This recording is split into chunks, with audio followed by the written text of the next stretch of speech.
शुक्रचक्किया मिसल के एक छोटे ਜਿਹੇ इलाके ਨੂੰ विशाल सिख राज ਵਿੱਚ बदलਣ वाला महाराजा रणजीत सिंह केवल तलवार ਦਾ ही धनी नहीं सी बल्कि एक दूर अंदेशी शासक भी सी। खालसा राज ਦੀ ਸਥਾਪਤੀ ਦਾ ਸੁਪਨਾ ਉਸਨੇ ਚੜ੍ਹਦੀ ਜਵਾਨੀ ਵਿੱਚ ਹੀ ਵੇਖ ਲਿਆ ਸੀ ਅਤੇ ਫਿਰ ਇਸ ਸੁਪਨੇ ਨੂੰ ਪੂਰਾ ਕਰਨ ਲਈ ਉਸਨੇ ਆਪਣੀ ਸਾਰੀ ਤਾਕਤ ਝੋਕ ਦਿੱਤੀ। ਸਿੱਖ ਰਾਜ ਦੀਆਂ ਸਰਹੱਦਾਂ ਨੂੰ ਵਿਸਥਾਰ ਦੇਣ ਵਿੱਚ ਮਹਾਰਾਜਾ ਰਣਜੀਤ ਸਿੰਘ ਅਜਿਹਾ ਰੁੱਝਿਆ ਕਿ ਉਸਨੇ ਆਪਣੀ ਜ਼ਿੰਦਗੀ ਦਾ ਇੱਕ ਵੀ ਦਿਨ ਆਰਾਮ ਨਾਲ ਨਹੀਂ ਗੁਜ਼ਾਰਿਆ। ਮਹਾਰਾਜਾ ਆਪਣੇ ਹਰ ਦੁਸ਼ਮਣ ਦੀ ਹਰ ਚਾਲ ਨੂੰ ਇੰਨੀ ਬਰੀਕੀ ਨਾਲ ਸਮਝਦਾ ਸੀ ਕਿ ਉਸਦੀ ਚੱਲੀ ਚਾਲ ਨੂੰ ਦੇਖ ਕੇ ਦੁਸ਼ਮਣ ਵੀ ਹੈਰਾਨ ਹੋ ਜਾਂਦੇ। ਮਹਾਰਾਜਾ ਰਣਜੀਤ ਸਿੰਘ ਦੀ तेज तरार बुद्धि ਦੀਆਂ ਤਾਰੀਫਾਂ ਕਈ ਅੰਗਰੇਜ਼ ਅਧਿਕਾਰੀਆਂ ਅਤੇ ਲਿਖਾਰੀਆਂ ਨੇ ਵੀ ਆਪਣੀਆਂ ਬਾਅਦ ਦੀਆਂ ਲਿਖਤਾਂ ਵਿੱਚ ਕੀਤੀਆਂ ਹਨ। ਮਹਾਰਾਜਾ ਰਣਜੀਤ ਸਿੰਘ ਆਉਣ ਵਾਲੀ ਮੁਸੀਬਤ ਬਾਰੇ ਪੂਰੀ ਤਰ੍ਹਾਂ ਸਜਗ ਹੁੰਦਾ ਸੀ ਅਤੇ ਹਮੇਸ਼ਾ ਹੀ ਦੂਰ ਅੰਦੇਸ਼ੀ ਸੋਚ ਨਾਲ ਚੱਲਦਾ ਸੀ। ਮਹਾਰਾਜਾ ਨੇ ਆਪਣੀ ਇਸੇ ਸੋਚ ਦੇ ਚੱਲਦਿਆਂ ਹੀ ਆਪਣੀ ਮੌਤ ਤੋਂ ਕਈ ਸਾਲ ਪਹਿਲਾਂ ਹੀ ਸਿੱਖ ਰਾਜ ਦੇ ਪਤਨ ਦੀ ਭਵਿੱਖਬਾਣੀ ਕਰ ਦਿੱਤੀ ਸੀ। ਆਖਿਰ ਮਹਾਰਾਜਾ ਰਣਜੀਤ ਸਿੰਘ ਨੂੰ ਸਿੱਖ ਰਾਜ ਦੇ ਖੁੱਸਣ ਬਾਰੇ ਪਹਿਲਾਂ ਹੀ ਕਿਵੇਂ ਪਤਾ ਸੀ? ਮਹਾਰਾਜਾ ਨੇ ਕਿਉਂ ਆਪਣੇ ਦਰਬਾਰੀਆਂ ਨੂੰ ਇਸ ਬਾਰੇ ਸੁਚੇਤ ਕੀਤਾ ਸੀ? ਮਹਾਰਾਜਾ ਨੂੰ ਸਿੱਖ ਰਾਜ ਦੇ ਪਤਨ ਦੀ ਚਿੰਤਾ ਕਿਉਂ ਸਤਾ ਰਹੀ ਸੀ? ਆਪਣੀ ਮੌਤ ਤੋਂ ਕੁਝ ਦਿਨ ਪਹਿਲਾਂ ਤੱਕ ਵੀ ਮਹਾਰਾਜਾ ਰਣਜੀਤ ਸਿੰਘ ਕਿਉਂ ਪਰੇਸ਼ਾਨ ਅਤੇ ਫਿਕਰਮੰਦ ਰਿਹਾ?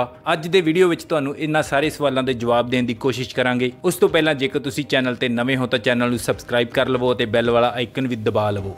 ਰਣਜੀਤ ਸਿੰਘ 1821 ਈਸਵੀ ਵਿੱਚ ਲਾਹੌਰ ਤੇ ਕਬਜ਼ਾ ਕਰਨ ਤੋਂ ਬਾਅਦ ਪੰਜਾਬ ਦਾ ਮਹਾਰਾਜਾ ਬਣਿਆ, ਜਿਸ ਵੇਲੇ ਉਸ ਦੀ ਉਮਰ ਮਹਿਜ 21 ਸਾਲਾਂ ਦੀ ਸੀ। ਇਸ ਤੋਂ ਬਾਅਦ ਉਸਨੇ ਕਦੇ ਪਿੱਛੇ ਮੁੜ ਕੇ ਨਾ ਵੇਖਿਆ। ਸ਼ੁਰੂਆਤੀ ਦੌਰ ਵਿੱਚ ਉਸਨੇ ਆਪਣੇ ਨਜ਼ਦੀਕੀ ਇਲਾਕਿਆਂ ਤੇ ਕਬਜ਼ਾ ਕਰਕੇ ਉਹਨਾਂ ਨੂੰ ਸਿੱਖ ਰਾਜ ਵਿੱਚ ਮਿਲਾਇਆ। ਬਾਅਦ ਵਿੱਚ ਉਸਨੇ ਖਾਲਸਾ ਫੌਜ ਦੀ ਨਫਰੀ ਵਧਾਈ ਅਤੇ ਵੱਡੇ ਇਲਾਕਿਆਂ ਵੱਲ ਰੁਖ ਕੀਤਾ। ਉਸ ਦੇ ਦੁਸ਼ਮਣਾਂ ਵਿੱਚ ਕਈ ਸਿੱਖ ਸਰਦਾਰਾਂ ਤੋਂ ਇਲਾਵਾ ਕਈ ਹਿੰਦੂ ਰਾਜੇ, ਅਫਗਾਨੀ, ਦੁਰਾਨੀ, ਡੋਗਰੇ, ਪਸ਼ਤੂਨ, ਪਠਾਨ, ਯੂਸਫਜਾਈ ਕਬੀਲੇ, ਬਰਾਕਜ਼ਾਈ ਕਬੀਲੇ ਆਦਿ ਸ਼ਾਮਲ ਰਹੇ। ਇਹਨਾਂ ਦੇ ਵੱਡੇ ਇਲਾਕਿਆਂ ਤੇ ਕਬਜ਼ਾ ਕਰਕੇ ਮਹਾਰਾਜਾ ਰਣਜੀਤ ਸਿੰਘ ਨੇ ਇੱਕ ਵਿਸ਼ਾਲ ਖਾਲਸਾ ਰਾਜ ਦੀ ਨੀਂਹ ਰੱਖੀ, ਜਿਸ ਦੀਆਂ ਸਰਹੱਦਾਂ ਕਾਬਲ, ਕੰਧਾਰ ਅਤੇ ਚੀਨ ਨਾਲ ਜਾ ਲੱਗੀਆਂ। ਮਹਾਰਾਜਾ ਰਣਜੀਤ ਸਿੰਘ ਸਿੱਖ ਰਾਜ ਦੇ ਵਿਸਥਾਰ ਲਈ ਆਪਣੀ ਲਗਭਗ ਸਾਰੀ ਉਮਰ ਲੜਦਾ ਰਿਹਾ ਅਤੇ ਉਸਨੇ ਇੱਕ ਦਿਨ ਵੀ ਚੈਨ ਨਾਲ ਬੈਠ ਕੇ ਨਹੀਂ ਵੇਖਿਆ। ਆਪਣੀ ਸਾਰੀ ਉਮਰ ਵੱਡੀਆਂ ਘਾਲਨਾਵਾਂ ਘਾਲ ਕੇ ਸਥਾਪਿਤ ਕੀਤੇ ਗਏ ਖਾਲਸਾ ਰਾਜ ਨਾਲ ਮਹਾਰਾਜੇ ਨੂੰ ਬੇਹੱਦ ਲਗਾਵ ਸੀ ਅਤੇ ਉਹ ਚਾਹੁੰਦਾ ਸੀ ਕਿ ਉਸ ਦੀ ਮੌਤ ਤੋਂ ਬਾਅਦ ਵੀ ਸਿੱਖ ਰਾਜ ਦਾ ਪਰਚਮ ਇਸੇ ਤਰ੍ਹਾਂ ਲਹਿਰਾਉਂਦਾ ਰਹੇ। ਪਰੰਤੂ ਮਹਾਰਾਜਾ ਰਣਜੀਤ ਸਿੰਘ ਨੂੰ ਕਈ ਤਰ੍ਹਾਂ ਦੀਆਂ ਚਿੰਤਾਵਾਂ ਸਤਾਉਂਦੀਆਂ ਰਹੀਆਂ। ਇਤਿਹਾਸਕਾਰ ਲਿਖਦੇ ਹਨ ਕਿ ਆਪਣੀ ਪਿਛਲੀ ਉਮਰ ਵਿੱਚ ਮਹਾਰਾਜਾ ਕਾਫੀ ਤਣਾਅ ਵਿੱਚ ਰਿਹਾ। ਉਸਨੇ ਆਪਣੇ ਕਈ ਵਫਾਦਾਰ ਦਰਬਾਰੀਆਂ ਨਾਲ ਵੀ ਸਲਾਹ ਮਸ਼ਵਰੇ ਕੀਤੇ, ਪਰੰਤੂ ਕੋਈ ਵੀ ਉਸ ਦੀਆਂ ਚਿੰਤਾਵਾਂ ਨੂੰ ਦੂਰ ਨਾ ਕਰ ਸਕਿਆ।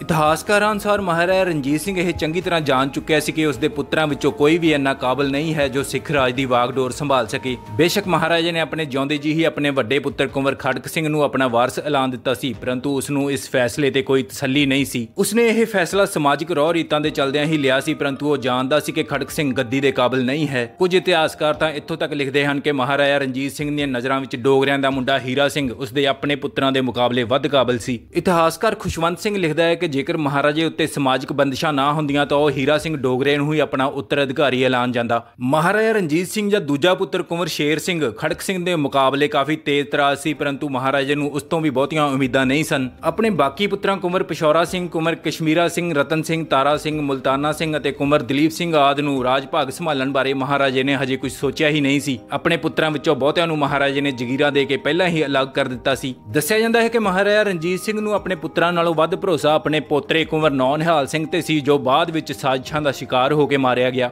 ਰਣਜੀਤ ਸਿੰਘ ਆਪਣੇ ਇਸ ਪੋਤਰੇ ਨੂੰ ਹੀ ਮਹਾਰਾਜਾ ਥਾਪਣ ਵਿੱਚ ਮਾਣ ਮਹਿਸੂਸ ਕਰਦਾ, ਪਰੰਤੂ ਮਹਾਰਾਜੇ ਦੇ ਕਈ ਪੁੱਤਰਾਂ ਦੇ ਜਿਉਂਦਿਆਂ ਅਜਿਹਾ ਸੰਭਵ ਨਹੀਂ ਸੀ। ਆਪਣੇ ਆਖਰੀ ਦਿਨਾਂ ਵਿੱਚ ਮਹਾਰਾਜਾ ਰਣਜੀਤ ਸਿੰਘ ਦਰਬਾਰ ਵਿੱਚ ਪੈਦਾ ਹੋ ਰਹੀ ਗੁੱਟਬੰਦੀ ਅਤੇ ਖਾਲਸਾ ਰਾਜ ਉੱਤੇ ਕਬਜ਼ਾ ਕਰਨ ਲਈ ਕਾਲੇ ਅੰਗਰੇਜ਼ਾਂ ਦੀਆਂ ਪੇਸ਼ਬੰਦੀਆਂ ਨੂੰ ਚੰਗੀ ਤਰ੍ਹਾਂ ਸਮਝ ਚੁੱਕਿਆ ਸੀ। ਉਸ ਨੂੰ ਪੱਕਾ ਯਕੀਨ ਸੀ ਕਿ ਅੰਗਰੇਜ਼ ਅਤੇ ਦਰਬਾਰ ਦੇ ਕੁਝ ਕਰਿੰਦੇ ਉਸ ਦੀ ਮੌਤ ਤੱਕ ਹੀ ਰੁਕੇ ਹੋਏ ਹਨ ਅਤੇ ਉਸ ਦੇ ਸਾਹ ਮੁੱਕਦਿਆਂ ਹੀ ਦਰਬਾਰ ਵਿੱਚ ਖਾਨਾ ਜੰਗੀ ਵਾਲੇ ਹਾਲਾਤ ਪੈਦਾ ਹੋ ਜਾਣਗੇ। ਉਸ ਨੂੰ ਪਤਾ ਸੀ ਕਿ ਉਸ ਦੇ ਵਾਰਸ ਅਤੇ ਦਰਬਾਰੀ ਹੀ ਅਜਿਹਾ ਮਾਹੌਲ ਪੈਦਾ ਕਰ ਦੇਣਗੇ ਜਿਸ ਨਾਲ ਅੰਗਰੇਜ਼ਾਂ ਨੂੰ ਖਾਲਸਾ ਰਾਜ ਉੱਤੇ ਕਬਜ਼ਾ ਕਰਨ ਦਾ ਮੌਕਾ ਮਿਲ ਜਾਏਗਾ। ਮੌਤ ਤੋਂ ਕੁਝ ਸਾਲ ਪਹਿਲਾਂ ਹੀ ਮਹਾਰਾਜਾ ਰਣਜੀਤ ਸਿੰਘ ਨੂੰ ਕੋਈ ਸ਼ੱਕ ਨਹੀਂ ਸੀ ਰਿਹਾ ਕਿ ਇੱਕ ਦਿਨ ਸਿੱਖ ਰਾਜ ਦਾ ਸੂਰਜ ਅਸਤ ਹੋ ਜਾਵੇਗਾ। ਮਰਨ ਤੋਂ ਪਹਿਲਾਂ ਹੀ ਉਸਨੇ ਕੁਝ ਦਰਬਾਰੀਆਂ ਦੇ ਵਰਤਾਅ ਵਿੱਚ ਵੀ ਕਈ ਤਬਦੀਲੀਆਂ ਵੇਖੀਆਂ, ਜਿਨ੍ਹਾਂ ਨੇ ਉਸ ਦੇ ਸ਼ੱਕ ਨੂੰ ਹੋਰ ਪੱਕਿਆਂ ਕਰ ਦਿੱਤਾ। ਅੰਗਰੇਜ਼ਾਂ ਵੱਲੋਂ ਕੀਤੀਆਂ ਜਾ ਰਹੀਆਂ ਤਿਆਰੀਆਂ ਬਾਰੇ ਵੀ ਮਹਾਰਾਜਾ ਰਣਜੀਤ ਸਿੰਘ ਪੂਰੀ ਤਰ੍ਹਾਂ ਸੁਚੇਤ ਸੀ। ਅੰਗਰੇਜ਼ਾਂ ਨੇ ਮਹਾਰਾਜੇ ਦੇ ਜਿਉਂਦੇ ਜੀ ਲਾਹੌਰ ਦਰਬਾਰ ਤੇ ਹਮਲਾ ਕਰਨ ਬਾਰੇ ਸੋਚਿਆ ਵੀ ਨਹੀਂ ਸੀ, ਪਰੰਤੂ ਮਹਾਰਾਜੇ ਨੂੰ ਯਕੀਨ ਸੀ ਕਿ ਅੰਗਰੇਜ਼ ਹੁਣ ਬਹੁਤਾ ਸਮਾਂ ਨਹੀਂ ਲਗਾਉਣਗੇ ਅਤੇ ਇੱਕ ਦਿਨ ਸਿੱਖ ਰਾਜ ਤੇ ਅੰਗਰੇਜ਼ਾਂ ਦਾ ਕਬਜ਼ਾ ਹੋ ਹੀ ਜਾਵੇਗਾ। ਮੌਤ ਤੋਂ ਕੁਝ ਸਾਲ ਪਹਿਲਾਂ ਹੀ ਮਹਾਰਾਜਾ ਰਣਜੀਤ ਸਿੰਘ ਵੱਲੋਂ ਸਿੱਖ ਰਾਜ ਦੇ ਖੁੱਸਣ ਸੰਬੰਧੀ ਭਵਿੱਖਬਾਣੀ ਕਰ ਦਿੱਤੀ ਗਈ ਸੀ। ਅਸਲ ਵਿੱਚ ਮਹਾਰਾਜਾ ਰਣਜੀਤ ਸਿੰਘ ਦੇ ਦਰਬਾਰ ਵਿੱਚ ਅਕਸਰ ਅੰਗਰੇਜ਼ੀ ਸਰਕਾਰ ਦੇ ਵੱਖ-ਵੱਖ ਵਿਭਾਗਾਂ ਦੇ ਅਧਿਕਾਰੀ ਆਉਂਦੇ ਜਾਂਦੇ ਰਹਿੰਦੇ ਸਨ। ਅਜਿਹੇ ਹੀ ਇੱਕ ਸਮੇਂ ਦੌਰਾਨ ਕੁਝ ਅੰਗਰੇਜ਼ਾਂ ਵੱਲੋਂ ਮਹਾਰਾਜਾ ਰਣਜੀਤ ਸਿੰਘ ਨੂੰ ਵਿਸ਼ਵ ਦਾ ਇੱਕ ਨਕਸ਼ਾ ਦਿਖਾਇਆ ਗਿਆ। ਇਸ ਨਕਸ਼ੇ ਵਿੱਚ ਅੰਗਰੇਜ਼ਾਂ ਦੇ ਕਬਜ਼ੇ ਵਾਲੇ ਦੇਸ਼ ਪ੍ਰਦੇਸ਼ਾਂ ਨੂੰ ਲਾਲ ਰੰਗ ਵਿੱਚ ਰੰਗਿਆ ਹੋਇਆ ਦਿਖਾਇਆ ਗਿਆ ਸੀ। ਮਹਾਰਾਜਾ ਰਣਜੀਤ ਸਿੰਘ ਨੇ ਨਕਸ਼ਾ ਨਵੀਸ ਨੂੰ ਇਸ ਲਾਲ ਰੰਗ ਬਾਰੇ ਪੁੱਛਿਆ ਜੋ ਸਿੱਖ ਰਾਜ ਨੂੰ ਛੱਡ ਕੇ ਪੂਰੇ ਭਾਰਤ ਦੇ ਨਕਸ਼ੇ ਵਿੱਚ ਭਰਿਆ ਹੋਇਆ ਸੀ। ਨਕਸ਼ਾ-ਨਵੀਸ ਨੇ ਮਹਾਰਾਜੇ ਨੂੰ ਦੱਸਿਆ ਕਿ ਇਸ ਲਾਲ ਰੰਗ ਵਿੱਚ ਰੰਗੇ ਹੋਏ ਉਹ ਇਲਾਕੇ ਹਨ ਜਿੱਥੇ-ਜਿੱਥੇ ਅੰਗਰੇਜ਼ਾਂ ਦਾ ਕਬਜ਼ਾ ਹੋ ਚੁੱਕਿਆ ਹੈ। ਕੇਵਲ ਸਿੱਖ ਰਾਜ ਦਾ ਇਲਾਕਾ ਹੀ ਇਸ ਲਾਲ ਰੰਗ ਤੋਂ ਬਚਿਆ ਹੋਇਆ ਸੀ। ਮਹਾਰਾਜਾ ਰਣਜੀਤ ਸਿੰਘ ਨੇ ਇਸ ਨਕਸ਼ੇ ਉੱਤੇ ਗਹਿਰੀ ਨਜ਼ਰ ਮਾਰੀ ਅਤੇ ਕੁਝ ਸੋਚ ਵਿੱਚ ਡੁੱਬ ਗਿਆ। ਅਗਲੇ ਹੀ ਪਲ ਮਹਾਰਾਜੇ ਨੇ ਦਰਬਾਰੀਆਂ ਵੱਲ ਮੂੰਹ ਕਰਕੇ ਕਿਹਾ ਕਿ ਇੱਕ ਦਿਨ ਇਹ ਸਭ ਲਾਲ ਹੋ ਜਾਵੇਗਾ। ਮਹਾਰਾਜਾ ਰਣਜੀਤ ਸਿੰਘ ਦੇ ਇਸ ਕਥਨ ਨਾਲ ਦਰਬਾਰੀ ਹੈਰਾਨ ਰਹਿ ਗਏ।